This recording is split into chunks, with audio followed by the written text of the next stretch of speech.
been 30 days since my hip replacement. I've been following the doctor's and physical therapist instructions. And right now, it's helping me speed through my recovery. If you're having hip surgery or just curious, stick around. I got some tips for you. So, in a previous video, I discussed my prehab and everything that I was going through, all the exercises that I had to do, the forms I had to fill out to get everything prepped up for the surgery. I watched the educational videos they had. I read all the related material for my hip surgery and what we have to do to prep the home, what the caregiver is going to have to do. So I'll leave links below to the PDF files of those. And if you're curious, please download them, read through them. And if you have other questions, comment and I'll get back to you. But I followed everything right up to the day of surgery, and I really think it helped me. Because where I am today, I feel great.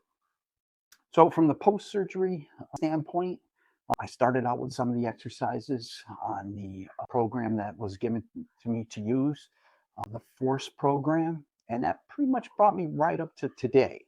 I basically completed everything in there. The program's done. The only thing I have to do is just check in and let them know the progress. It'll keep dinging me, to say, hey, you got a task to do. Let us know how your progress is.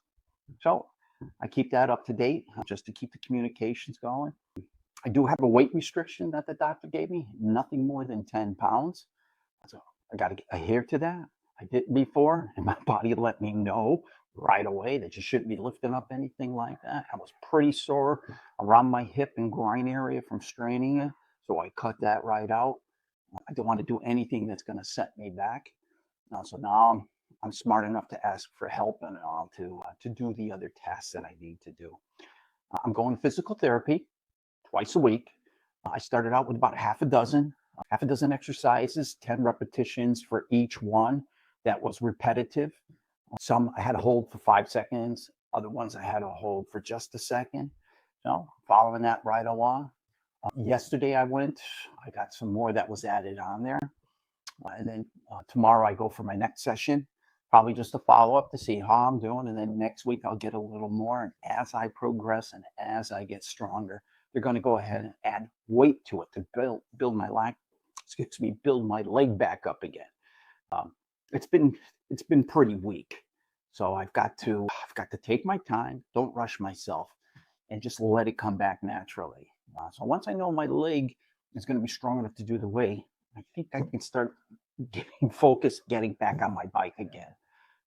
But right now, the exercises are easy movements, nothing strenuous. The muscles and tissue are all healing right now. So it's really just trying to get everything back together again and let the hip and that whole area come together. Because like I explained before, I probably had to cut about this long, 25 staples in there to hold it together. And from what was explained to me, they cut the whole area, moved all the muscles and tissues out of the way, dislocated my hip, and then twisted my leg around to get in there to do the cutting they needed and to put the new ball and socket in there, and basically give me a brand new hip again, which mine is ceramic. Like I said, it feels great. Wouldn't even know that it's a fake one, other than the pain I'm having. But I feel good. So slowly I'm doing it. Slowly we're increasing the number of repetitions, and slowly we're increasing the amount of exercises to do. And with that, I started out when I came home using using a walker. I was on with that for about 8 days or so, and I felt really good. So while I was in the house, I started using a cane. And my leg felt good, my hip area felt good. So I figured, what the heck? I'll just start using a cane now. And then when I saw my physician's assistant the first time, I told him what it was. He said, hey, if you feel confident enough, your leg feels good and everything, just go ahead and use the cane. I used the cane for about 4 or 5 days. And in the house, I haven't used it. And basically, unless I know I'm going out somewhere and I'll be out there for quite a while, I won't, I'll leave the cane at home. I limp a bit, but it's not that bad, not that sore. So I just keep the cane for emergency uses only. So, like I said, I feel good doing it. Some of the things that I think you should get if you're having it, one is a commode. Definitely need to get a commode, especially if you have a low toilet, because the restriction they have is 90 degrees. They don't want you bend more than 90 degrees to sit or bend over 90 degrees. So a commode is an absolute must. And a shower chair. I got a shower chair too.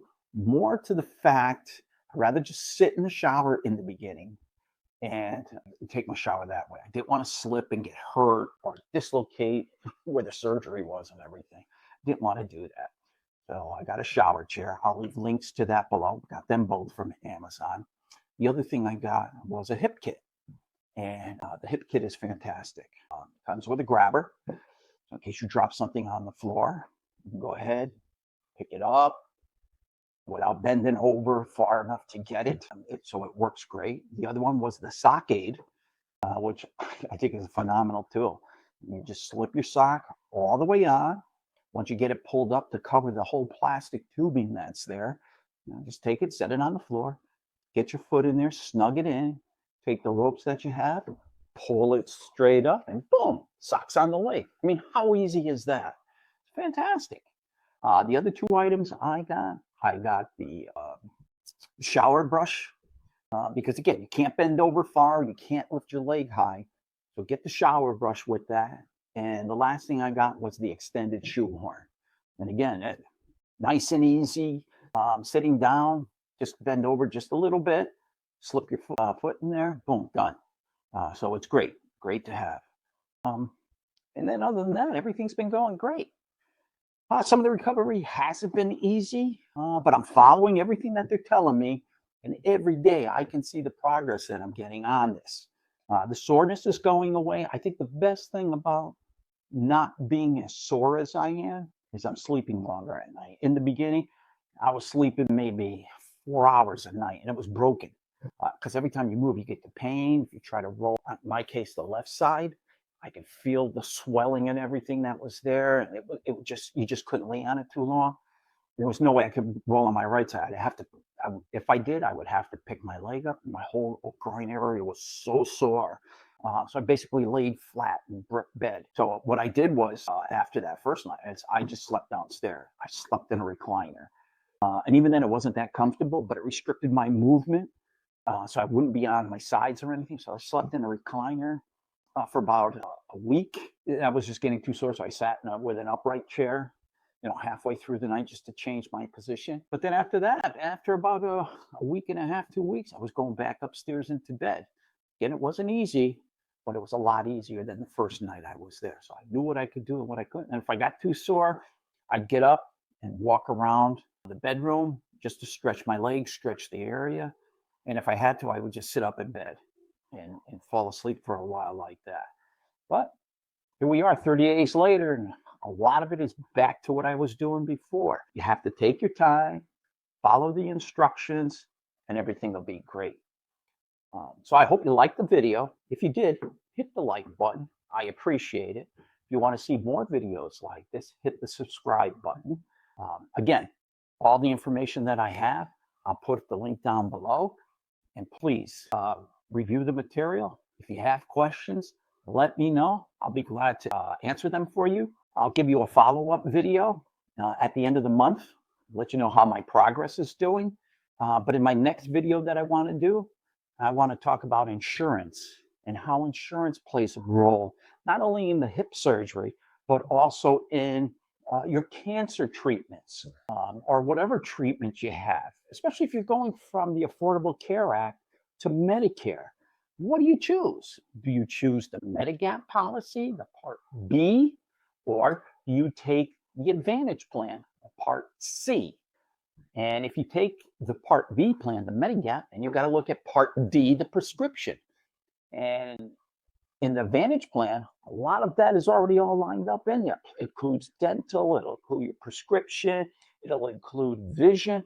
However, even with a lot of them that has zero premium, you're paying higher out-of-pocket costs. So all that's got to be played into that.